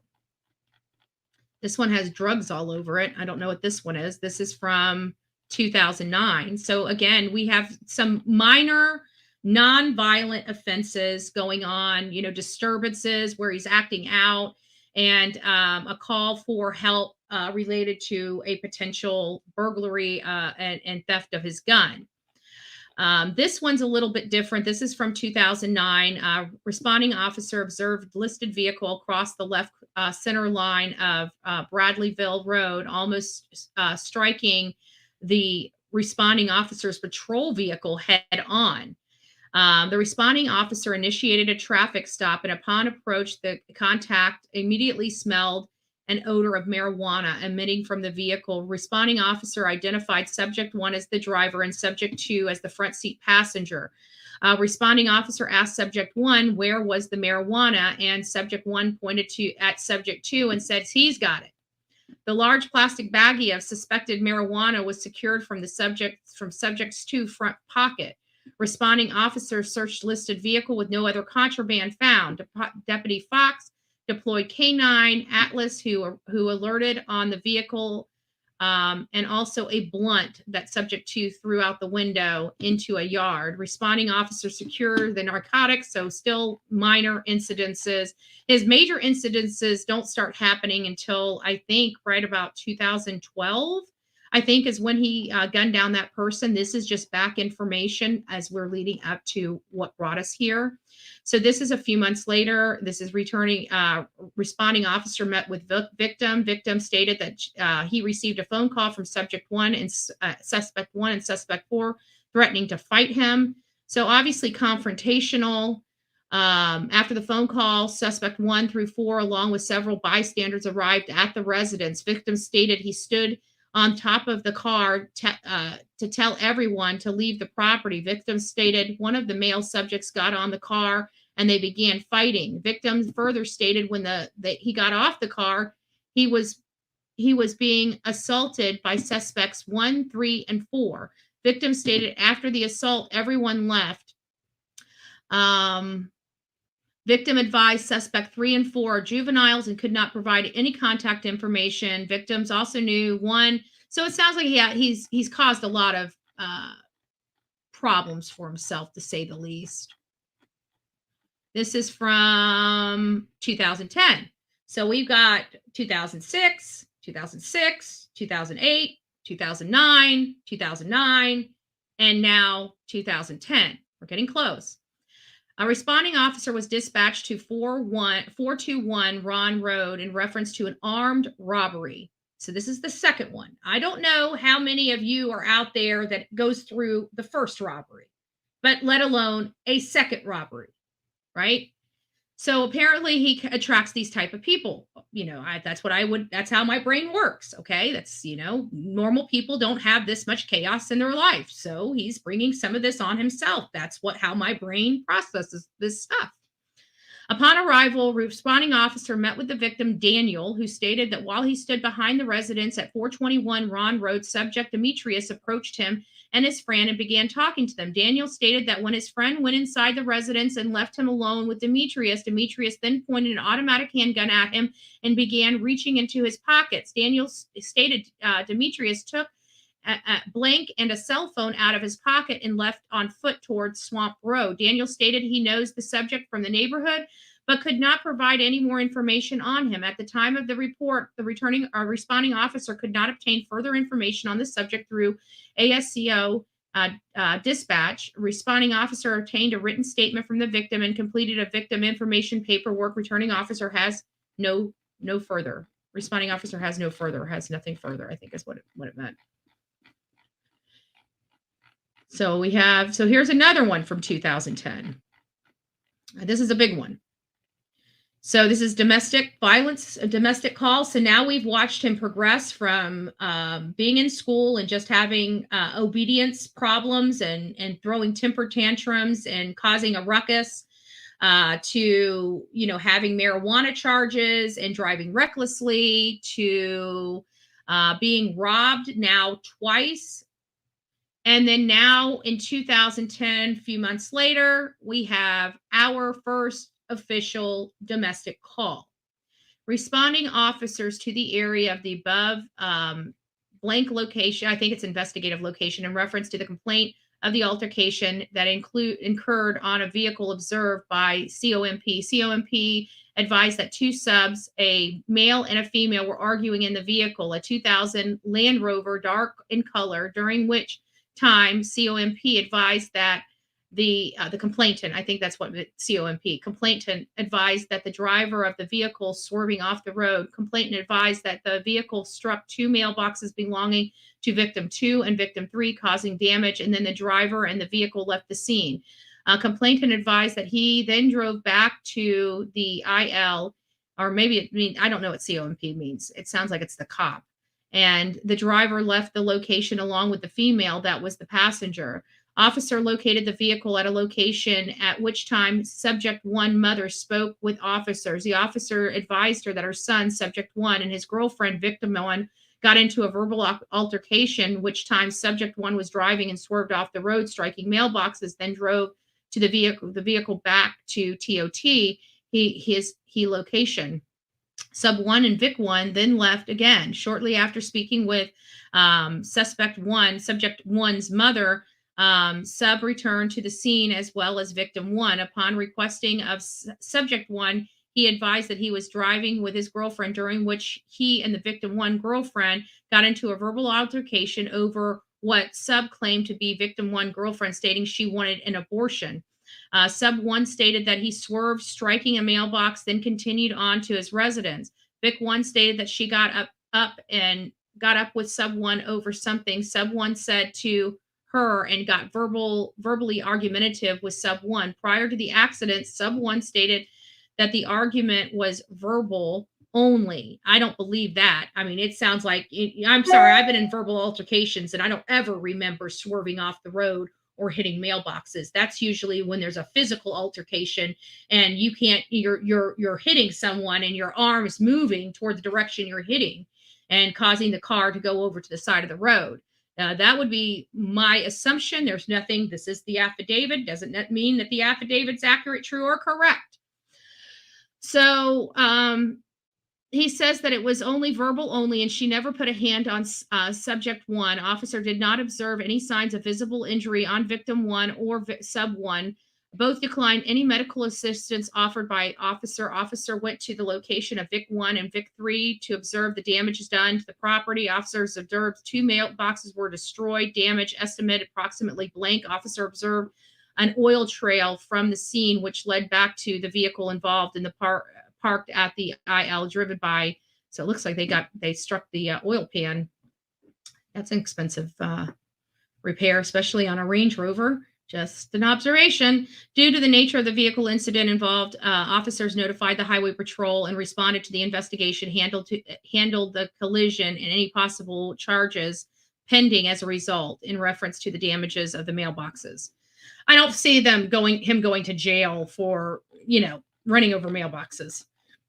Unless he was intoxicated. I think that would be the only way. Or she admitted that he hit her, which she didn't. So this is in, I wonder what happened to the 2012. The 2012 shooting incident, we're jumping to 2015 from 2010. Maybe it's down a little further. R.O. Met spoke with victim who stated that the above given date and time she was located in front of her yard residence unloading groceries from her vehicle when an unknown subject fired gunshots in her vicinity. Jeez Louise. Destruction and damage. I don't know who filed this report. Hold on, let me go up here. Associated names, suspect. Victim is Sharana Harmon. So it sounds like this is his wife. And some other dude comes by shooting at her. So he's got to be like a major drug dealer or just in organized crime or something. Like that's literally the only thing I can think of here because you know, you're getting shot up, you're getting robbed, people are pulling guns out on you, you're getting on top of a car, you're having fights. I mean, this really sounds like a hot mess of a case. You know, this guy's just violent. And so far, they haven't given me my 2012 stuff yet. So hopefully it's down. So this is for his wife. I'm not going to really read that. This is 2020. And who's this? The subject is Daniel. So 1/8/2020 at 9:25 in the morning, Deputy Horn responded to 574 Beatus Academy Road in reference to a vehicle pursuit initiated by South Carolina Highway Patrol Trooper Soapfire or something like that. Deputy Hawthorne met with Trooper Soapfire, who stated on 1/8 around 9:25 he was chasing a 2020 Hyundai Altima down I-20 when the subject vehicle turned into Betts Academy Road headed toward something Lake Road. Trooper stated that he conducted a pit maneuver on the Nissan Altima in front of 574 Beatus Academy Road by making contact with the driver's side rear quarter panel of the Nissan Altima with his 2017 Dodge Charger. Trooper stated the Nissan Altima spun out of control and struck a passing 2004 GMC Sierra pickup truck on the driver's side that is being driven by Jeffrey Waters. Victim 1, Trooper Sapphire stated that the Altima was disabled and the subject, Daniel Harmon, jumped out of the Nissan and ran toward the Pilot gas station. Trooper Sfara Shropshire, I can't pronounce the name, stated Daniel Harmon then ran toward the gas pumps and got into a listed Nissan Frontier and was unlocked with the keys inside. Wow. Trooper Sephora stated that Daniel Harmon then locked the doors and then drove from the gas pumps and headed toward the road, Betts Academy. Trooper Shropshire, I can't say that name, stated that the other patrol units were coming into the main entrance and the subject attempted to take the Nissan Frontier through the drainage ditch, but blew out his front tires and got stuck. Trooper Shropshire, golly, this is like a tongue twister, stated the other troopers then pulled the subject from the Nissan Frontier, detained him in the patrol car, and the trooper stated that his 2017 Dodge Charger had minor scratches from where he performed the control contact. Troop Shropshire stated Trooper Metz 2004 Dodge Charger obtained damage in the front side fender where it apprehended Daniel Harmon. So there you go. That's 2000. That was 2020. That was in 2020. So now, you know, we still haven't got to the shooting, and I'm pretty sure the shooting happened in 2012, if my memory serves me correctly. But here in 2020, he's, you know, eluding law enforcement and stealing cars, still not in jail. Like that should have given him 5 years in prison. That charge right there. He would not have been out to kill this girl. And I'm going to say kill because I don't believe Jamilla is with us. There's no evidence that she's still here, unfortunately. This is still more. When she heard the crash and saw the subject chase the police car, Carol Millam stated she was standing next door to the Nissan Frontier waiting for the pump and that the car was unlocked and the keys. Millam stated that the subject started running toward her vehicle while police were chasing him on foot. Carol stated that the subject got into the truck, locked the doors, and then left the pump headed toward the road. So he's fleeing to elude. I'm not going to read any more of that. I'll go through that when I make my video and go through all of this stuff. And this is from 2022. So all that 2012 stuff is gone. I don't know where it is. Maybe it's down further, but it's not at the top unless I missed it. I'll go back and check. Dispatched to the above location in reference to an assault that happened in Richmond County, Georgia. Jamilla stated that she was at a club on Deansbridge Road when her child's father, ex-wife, Stephanie Cook, jumped her. Jamilla presented with a swollen black eye and busted blood vessels and lacerations on her right foot. Deputies explained to Jamilla that due to the incident happening in Georgia, an assault report would need to be made in Richmond County due to the jurisdictional issues. EMS was called to the scene, and due to the extent of Jamilla's injuries to her right eye, while on scene, Jamilla stated that she was going to kill Stephanie. It happens when you're upset. It happens when you're upset, especially when you're done wrong. It does happen. Smith stated that she had Harmon, got into an altercation. Oh, here's the incident right here that most likely got him put in jail. And this happened. They've got this listed at 7/1, July 1, 2023. So here is the one that he is in jail. And it says, responding officer responded to the location in reference to a domestic and met with the victim, Jamila Smith. Smith stated that she and the subject, Daniel Harmon, have the listed juvenile victim in common. So she has a child with him. Smith stated that she and Harmon got into an altercation over him allegedly cheating on her. Smith stated that Harmon physically assaulted her by choking her and hitting her. Smith stated that she left, but Harmon followed her down the street where the listed witness witnessed part of the altercation. Smith stated that Harmon then fled the scene with the two listed children. So he took the kids with him. Responding officer did not observe any visible injuries on Smith. Responding officer looked around the location for Harmon. Smith stated that the listed red Nissan truck that was on scene belonged to Harmon. Responding officer looked through the windows of the vehicle to make sure Harmon was not hiding inside. When a responding officer looked in the vehicle, observed several marijuana-related paraphernalia items in the truck. Also observed at least 2 bottles of liquid marker promethazine with codeine syrup. So now it looks like he's getting into some other kind of stuff. In RO's training and experience, these bottles appear to have been bottles that pharmacies used to dispense from. RO believes they could be stolen, so he's stealing drugs now. RE called Harmon and the phone, and he agreed to return to the scene with the children. Spoke to Harmon when he arrived. Harmon stated that Smith was the one who physically attacked him. Well, I don't believe that because she's the one that's missing right now. So there you have it. That's what I think the altercation, because they said a few months earlier, a juvenile had witnessed the Jamilla being choked.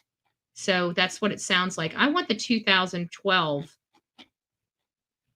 What's this one? This is November. The narrative on the date and time listed above. RO met with COMP in reference to a stolen vehicle. So we got stolen vehicles, guns being stolen, robberies. This just doesn't sound like, this just doesn't sound very good. Where's my 2000? I think I must have went through these things. I think were in order. And I think I missed my 2012. Either way, you get that but see, the 2012 is the one that really ticks me off. And I didn't see the one where he abused the officers, but I know that he abused the officers because it's in his report. It's in his report that he had been arrested for violence to a police officer. So we know that happened.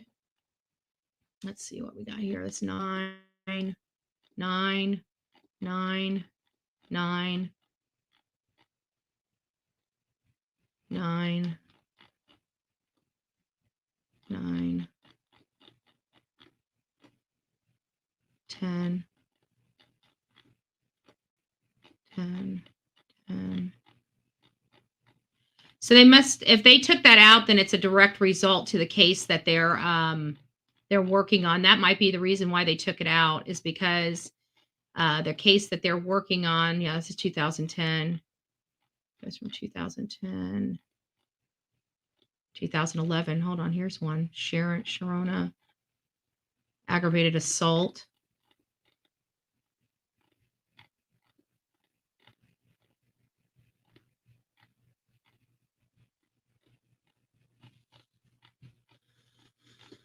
And then it goes right from 2011 to 2015.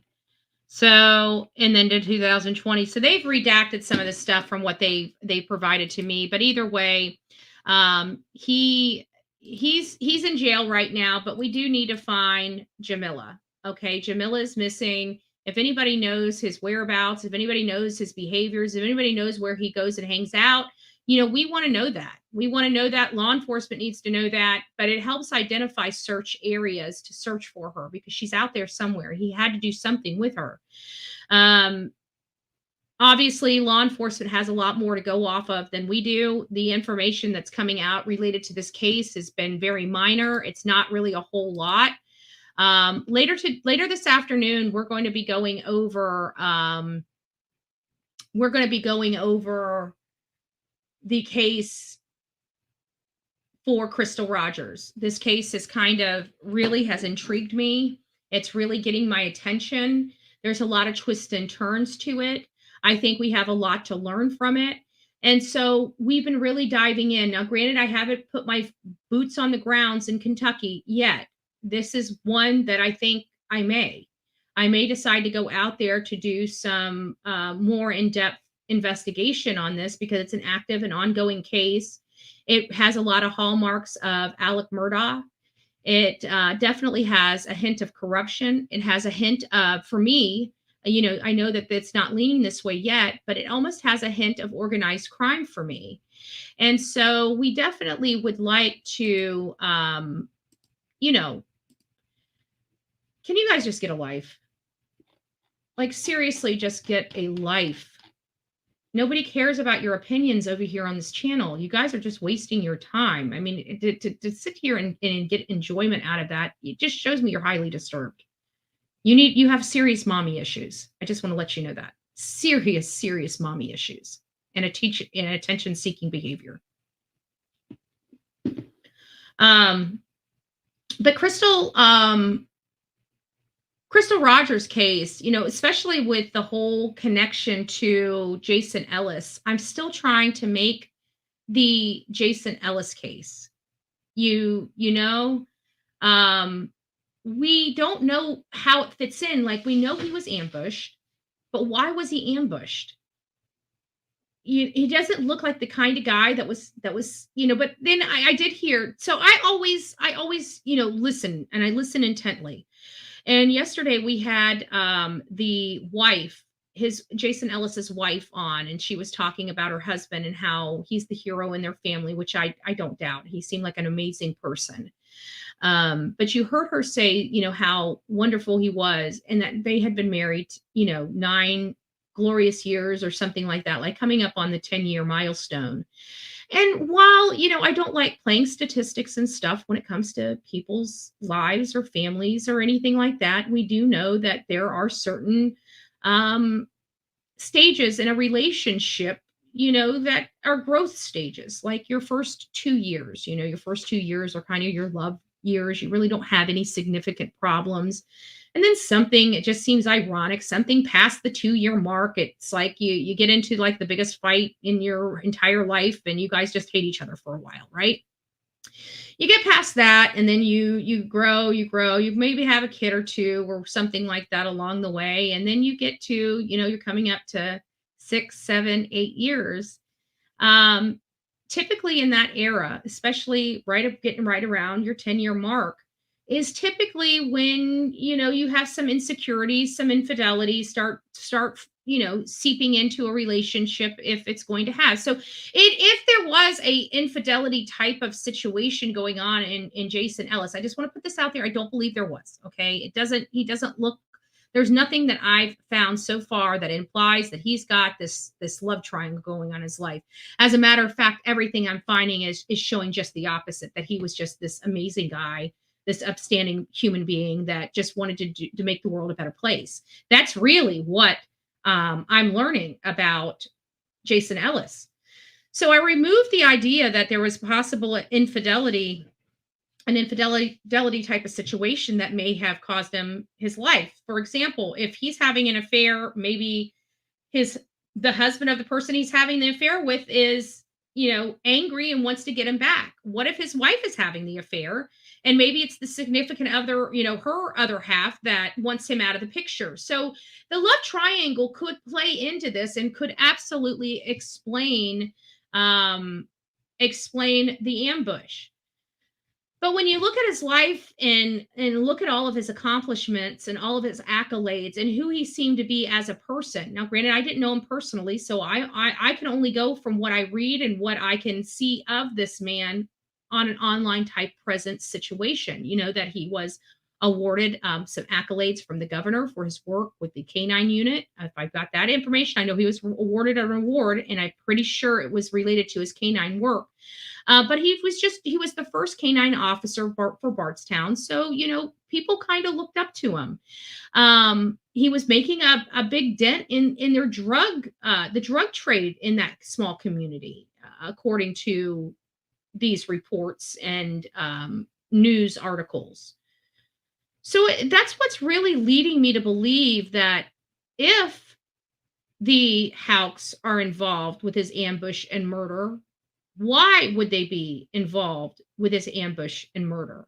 To me, it seems like there's a hint of organized crime based upon he's a sheriff, based upon he had a caller that night, and nobody would have known that he would be at that specific spot at that specific moment.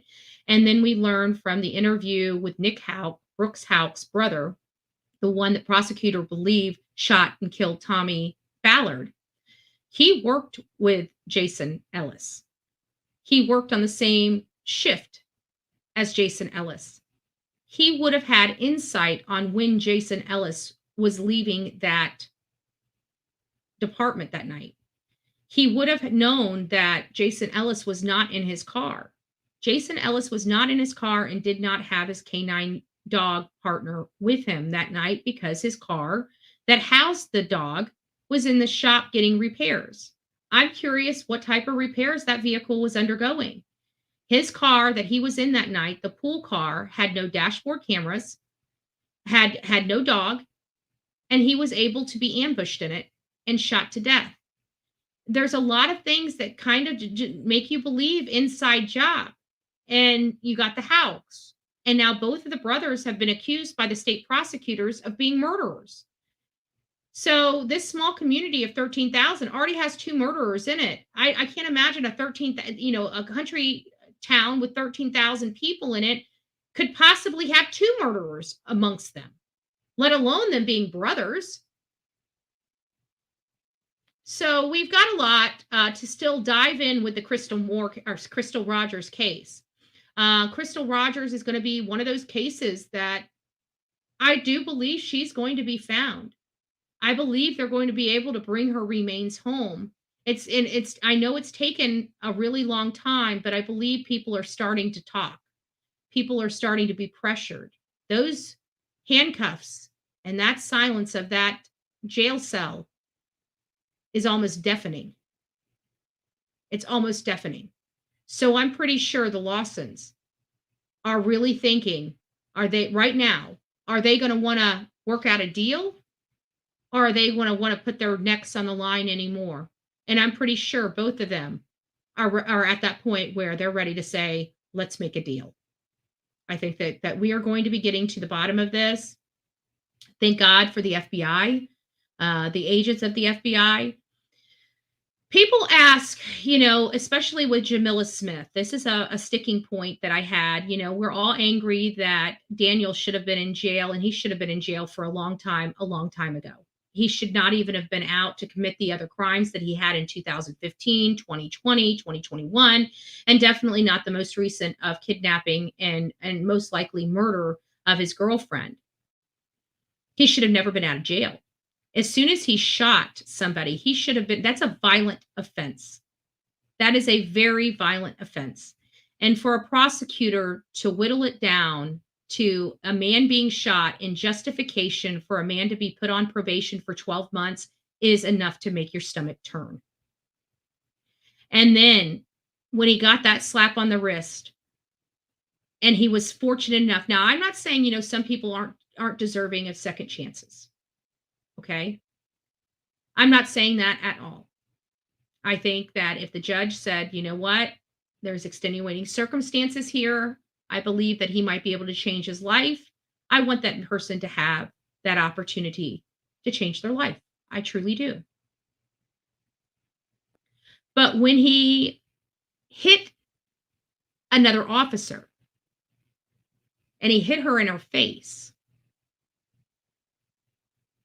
that was when it's time to quit playing games. At that point, this man is completely out of control. He's already shot somebody, and now he's assaulting officers. What I have a problem with is it seems that this culture in South Carolina, and I'm sorry for the South Carolina politicians that I, go out there and ha ha ha for, right? Doesn't matter. Doesn't matter. I'm talking to them too. When we have a situation where I see a violent offender getting off for hitting women, shooting people, just being all around a nasty guy, I have problems with that. I have a problem with any community that allows women to be assaulted and the people that assault the women get a slap on the wrist. That is not a deterrent to stop men from assaulting women. It's not enough of a deterrent. Do you think that man learned a lesson? Because he's had guns. I mean, we read. I mean, he seems like he shot somebody. He shot somebody. And he's calling in somebody stealing a gun from his house. He should never even have been able to have a gun. He should be a felon and all of his gun rights stripped from him to make us safer. That's what those laws are in there are there for. And then you've got a state prosecutor that wants to be chummy, not do his job. The votes are more important. And we have a situation where we have a beautiful young lady by the name of Jamila Smith kidnapped and most likely dead. And her children, her beautiful children, will never see their mother again. These policies are killing the people of this country. It's the violent offenders. I'm sorry, there are just some people that don't deserve to see the light of day. I do not like violent offenders. I think that our justice system is too heavy on the nonviolent offenses and not heavy enough on the violent offenses. That's our problem. I want to see people that are just coming into jail doing stupid petty stuff. I want them to be forced into work camps and learn how to get up in the morning and how to go to bed at night and how to work all day. And that is a valuable lesson that they can use for the rest of their life. Just the point of them getting up on time and going to bed on time is a valuable lesson that many of them were never taught. We have a lot of work in our criminal justice system. We have a lot of work in our domestic violence problem that we have across this country. And we need to demand law enforcement be stronger and stricter on this, because to be honest with you, I'm sick of covering children's cases and women's cases from domestic violence. Now, granted, we do have men's cases too, right? We have some really sick, twisted women out there that do horrible things to men. And I don't like that either. But I can tell you, their cases are a far cry short, majorly short of the cases that we cover where men are abusing women. But we don't want to forget that there are women that abuse men, just not as a high number. So again, if you guys are suffering from domestic violence of any kind, domestic violence doesn't have to be bruises. It could be mental. It could be spiritual. Anybody that makes you feel crummy just for you wanting to be you, they're evil people. You need to get away from them. All right, guys, God bless you. We'll see you back here at 6:30 this afternoon to go over Crystal Rogers. It's going to be a good session. We're going to still keep going through these videos. We're still going to keep looking into Brooks Houck. We're going to still keep trying to connect the dots and figure out what is truly going on in the Jason Ellis case, as well as the Crystal Rogers and Tommy Ballard cases, because they're all together.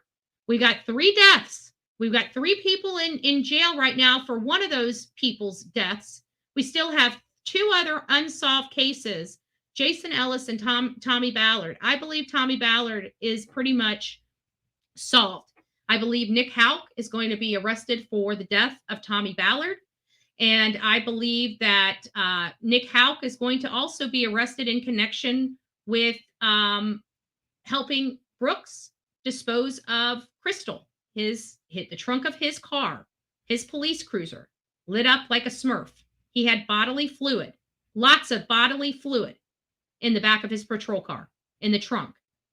That's a problem. That's a big problem. All right, guys, you guys go make it a great day. Happy Manic Monday. I hope you guys learned something here on the Bullhorn Betty channel. Please tune in tomorrow. We go from 6:30. Actually, tomorrow is going to be court date.